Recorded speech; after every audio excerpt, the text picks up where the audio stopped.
First semester অনার্সের স্টুডেন্টদের জন্য আজকে আমি C2 থেকে তোমাদের এর আগে আমি ভক্তিবাদ হয়েছে, বুদ্ধিজম হয়েছে, সেগুলো হয়েছে। আজকে যে হয়েছে সেটা হচ্ছে তোমাদের যে ইউনিট 5-এ আছে আর্ট অ্যান্ড আর্কিটেকচার, সেই আর্ট অ্যান্ড আর্কিটেকচারটা তোমাদের আমি সম্পর্কে আলোচনা করব। যেহেতু তোমাদের এটা হচ্ছে আর্লি মিডিয়েভাল পিরিয়ড, মানে আদি মধ্যযুগ, তাহলে সেই সময় তোমরা পড়েছো, তোমরা পাল পড়েছো, চোল পড়েছো, পল্লব পড়েছো। তা এই যে পল্লবদের যে শিল্পরীতি সেই সময়, সেটা আমাদের একটু পড়তে হবে, পল্লব শিল্পরীতি, এবং আমাদের যেটা পড়তে হবে পল্লব শিল্পরীতি এবং চোলদের শিল্পরীতি। তো এই দুটো নিয়ে আমি আজকে তোমাদের অল্প আলোচনা করি। তা আর্কিটেকচার মানে আমরা বুঝতে পারছি যে স্থাপত্য এবং ভাস্কর্য দুটোই পড়ছে, শিল্প। তা যাই হোক, শিল্পের ক্ষেত্রে যে পল্লব রাজাদের যে আমরা কিন্তু সে সময় দেখতে পাচ্ছি বহু অবদান তারা রেখে গেছে এই শিল্পের ক্ষেত্রে।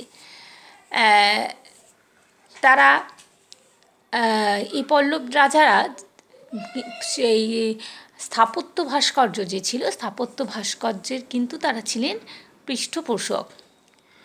দক্ষিণ ভারতের পল্লব স্থাপত্য ভাস্কর্য ছিল সর্বাধিক প্রাচীন।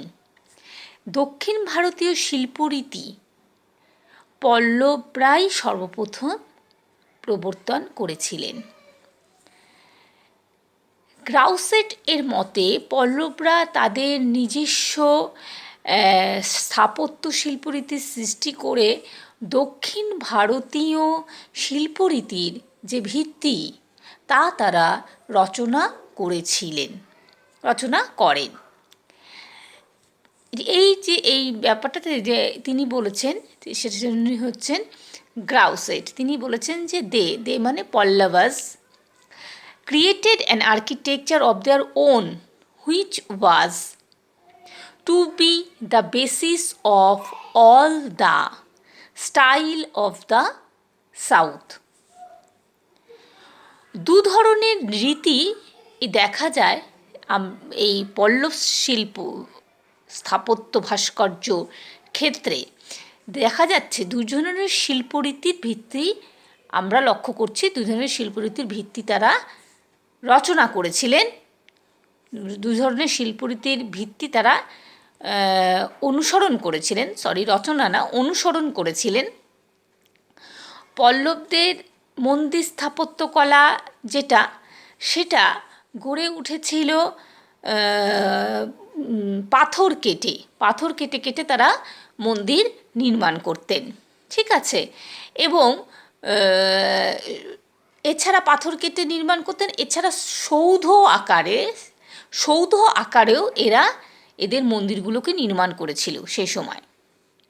পল্লব স্থাপত্য রীতির অপর আরেকটি বৈশিষ্ট্য হচ্ছে, সেটা হচ্ছে রথ আকারে দেবালয় নির্মাণ করা। রথের আকার, যেরকম রথ তো দেখা যায়, আমরা জানি রথ কীরকম হয় দেখতে, আমরা সবাই জানি, সেই রকম রথের আকারে দেবালয়েরা নির্মাণ করেছিল সে সময় আমরা দেখতে পাচ্ছি। পল্লব শিল্পরীতিকে রাজাদের নামানুসারে 4টি পৃথক রীতিতে ভাগ করা যায়। এই যে 4টা পৃথক রীতি, সেই 4টা পৃথক রীতি কী কী? সেই 4টা পৃথক রীতি হচ্ছে মহেন্দ্র রীতি, নরসিংহ বর্মন রীতি, রাজসিংহ রীতি ও অপরাজিত রীতি, ঠিক আছে। এই যে শিল্পরীতি, পল্লব শিল্পরীতি, সেটাকে আমরা 4টা রীতিতে, রাজাদের নাম অনুসারে 4টি রীতিতে ভাগ করা যাচ্ছে। 1 হচ্ছে মহেন্দ্র রীতি, 2 হচ্ছে নরসিংহ বর্মন রীতি, 3 হচ্ছে রাজসিংহ রীতি, 4 হচ্ছে অপরাজিত রীতি। অপরাজিত রীতি ছিল পল্লব স্থাপত্য রীতির সর্বশেষ রীতি। এর সঙ্গে দেখা যায় যে চোল স্থাপত্য রীতির একটা মিল রয়েছে, একটা সাদৃশ্য রয়েছে। মহাবলীপুরমে পাথর কেটে মন্দির নির্মাণের যে রীতি তা সর্বপ্রথম প্রবর্তন করেছিলেন রাজা প্রথম মহেন্দ্র বর্মন। এই রীতি দক্ষিণ ভারতীয় স্থাপত্য ও ভাস্কর্য শিল্পের ছিল মূল অনুপ্রেরণা। দেবালয়ের সম্মুখে মানে দেবালয়ের সামনে স্তম্ভের ওপর নির্মিত মণ্ডপের প্রবর্তন করেছিলেন মহেন্দ্র বর্মন। ঠিক আছে, দেবালয়ের সামনে তারা স্তম্ভের উপর মণ্ডপ নির্মাণের যে রীতি সেটা কিন্তু প্রবর্তন করেছিলেন মহেন্দ্র বর্মন। মহাবলীপুরমে এই ধরনের 10খানা মণ্ডপের নিদর্শন আমরা দেখতে পাই। রথ আকারে স্থাপত্যের প্রবর্তক ছিলেন প্রথম নরসিংহ বর্মন। গুহা কেটে কিন্তু এই রথগুলোকে নির্মাণ করা হতো। এই যে রথগুলো তৈরি হতো সেই রথগুলো গুহা কেটে কেটে তৈরি করা হতো।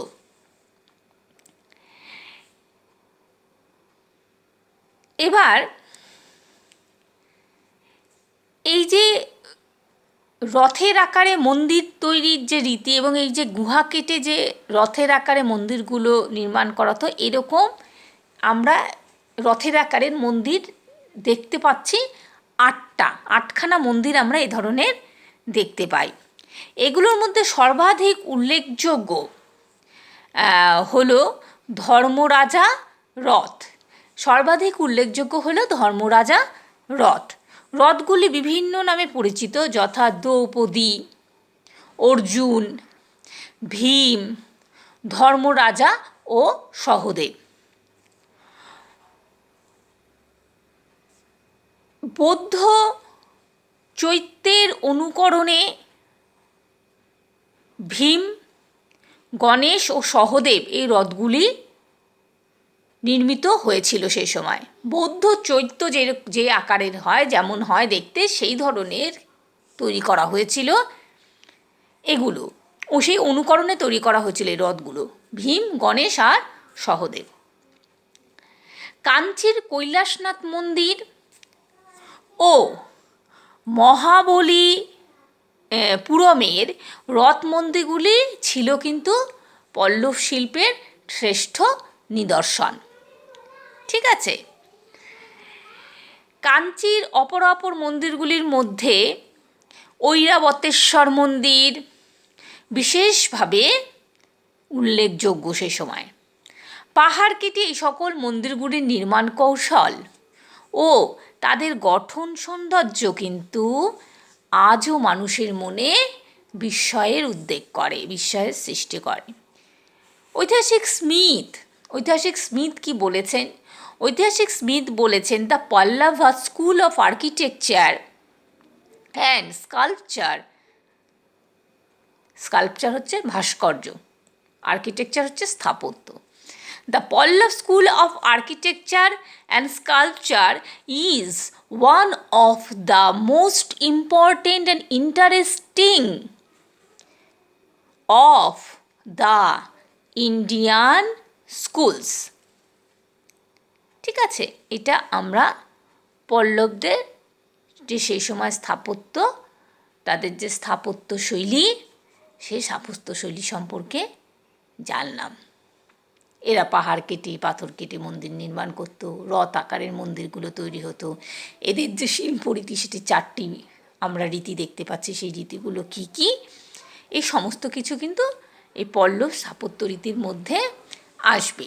ঠিক আছে, এরপরে যেটা তোমাদের আমি বললাম যে আলোচনা করব, সেটা হচ্ছে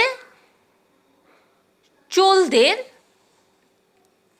স্থাপত্য, চোলদের যে শিল্পরীতি তা। চোলদের যে শিল্পরীতি, সেখানে দেখা যাচ্ছে যে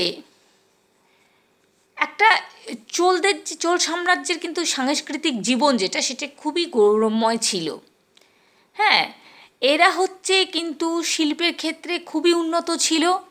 আর এই যে উন্নত যে তাদের ডেভেলপমেন্ট আর্কিটেকচারের ক্ষেত্রে বা শিল্পের ক্ষেত্রে আমরা দেখতে পাই, তার মূলে কী ছিল? তার মূলে ছিল সাম্রাজ্যের প্রসার, ধন সম্পদের প্রাচুর্য ও চোল রাজাদের অকুণ্ঠ, এর পেছনে অকুণ্ঠ পৃষ্ঠপোষকতা। আচ্ছা, সাম্রাজ্যের যে বিস্তৃতির কথাটা বললাম, এই যে সাম্রাজ্যের বিস্তৃতি এর কারণে তাঞ্জোর, গঙ্গইকুণ্ড চোলাপুরম, কাঞ্চি প্রভৃতি জনবহুল রাজধানী কী সময় গড়ে ওঠে এবং তা নির্মাণের ব্যাপারে কিন্তু চোল রাজাদের উৎসাহের কোনো ঘাটতি ছিল না। উৎসাহের ক্ষেত্রে উৎসাহের তাদের কিন্তু কোনো শেষ ছিল না, অন্ত ছিল না। একাধিক রাজধানী এরা নির্মাণ করেন এবং অপরদিকে কি দেখা যাচ্ছে, শিল্প কারিগর ও শ্রমিকদের কর্মসংস্থানের সুযোগও এই চোল রাজারা সে সময়ে তারা করে দিয়েছিলেন। ঠিক আছে, রাজপ্রাসাদগুলি ছিল বৃহৎ আকার, বিশাল বিশাল রাজপ্রাসাদ সেই সময় ছিল। কোনোটি 7 তলা বিশিষ্ট, কোনোটি 5 তলা বিশিষ্ট, পঞ্চতল, সপ্ততল এভাবে বলা রয়েছে।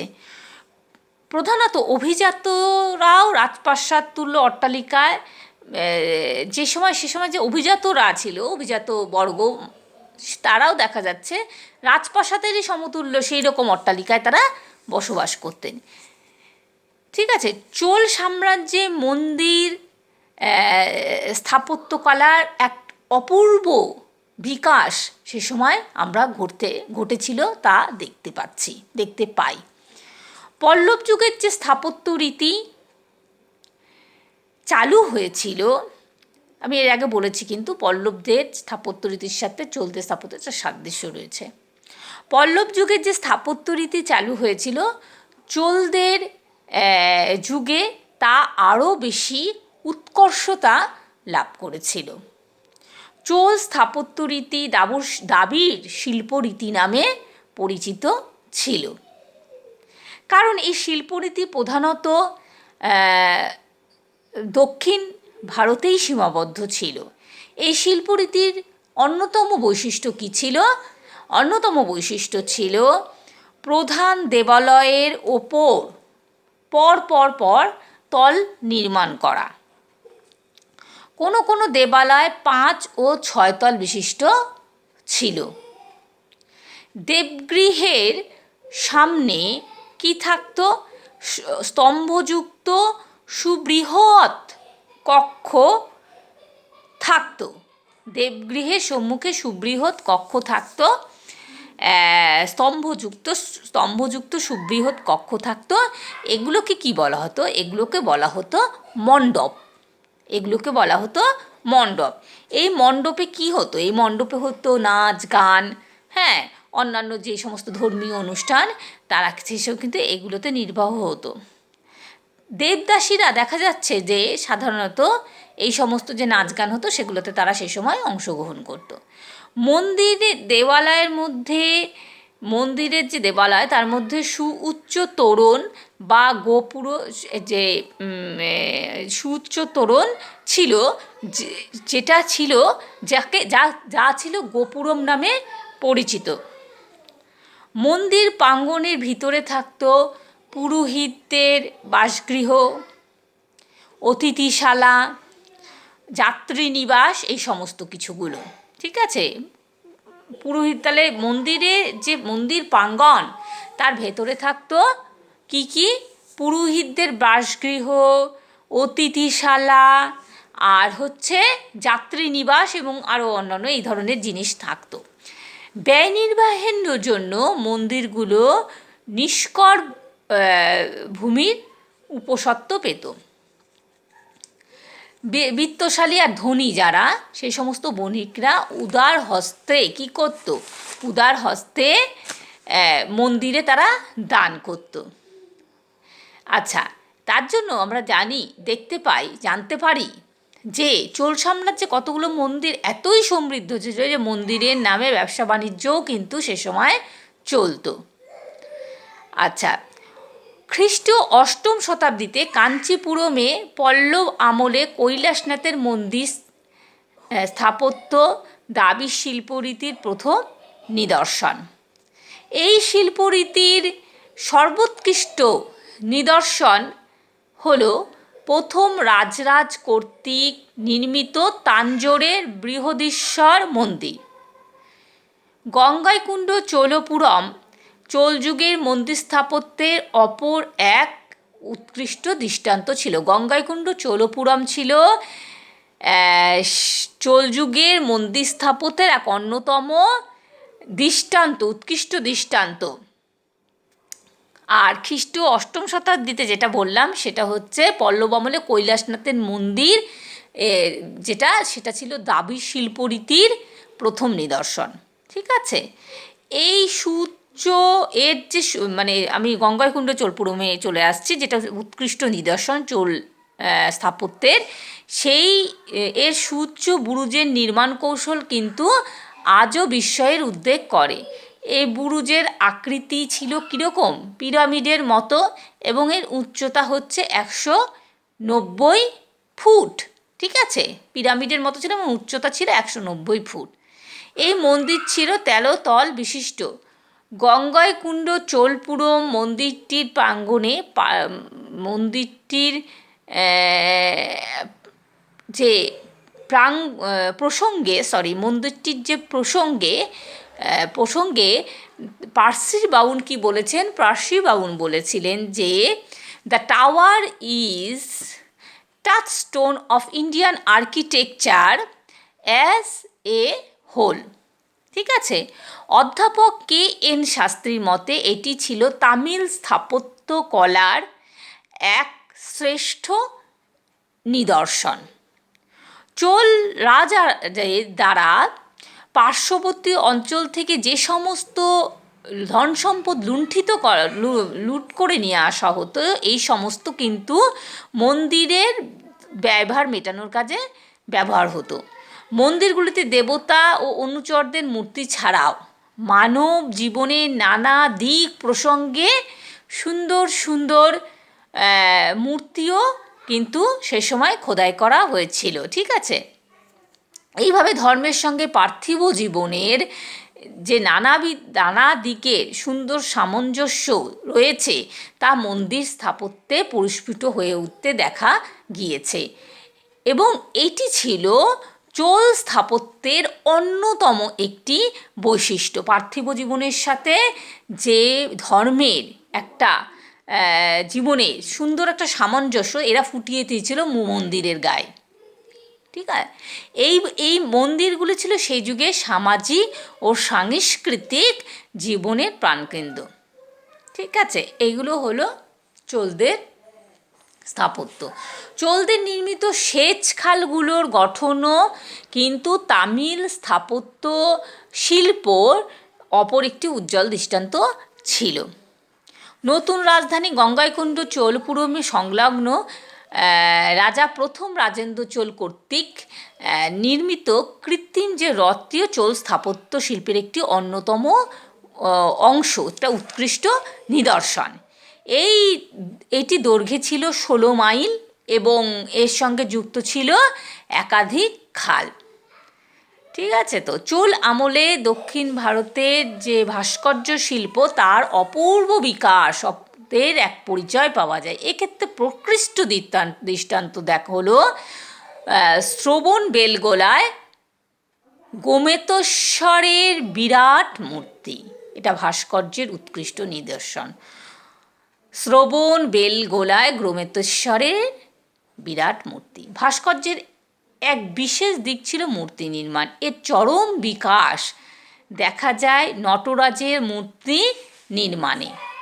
চোল আমলে নটরাজের ব্রোঞ্জ মূর্তিগুলি আজও কিন্তু বিস্ময়ের সৃষ্টি করে। তাই যাই হোক, এখানে তোমাদের আমি এই পল্লব আর চোলদের যে স্থাপত্য এবং তার সঙ্গে ভাস্কর্য সে সম্পর্কে সংক্ষেপে আলোচনা করলাম। এই পরবর্তীতে তোমাদের আমি আবার অন্য একটা বিষয় নিয়ে আলোচনা করব।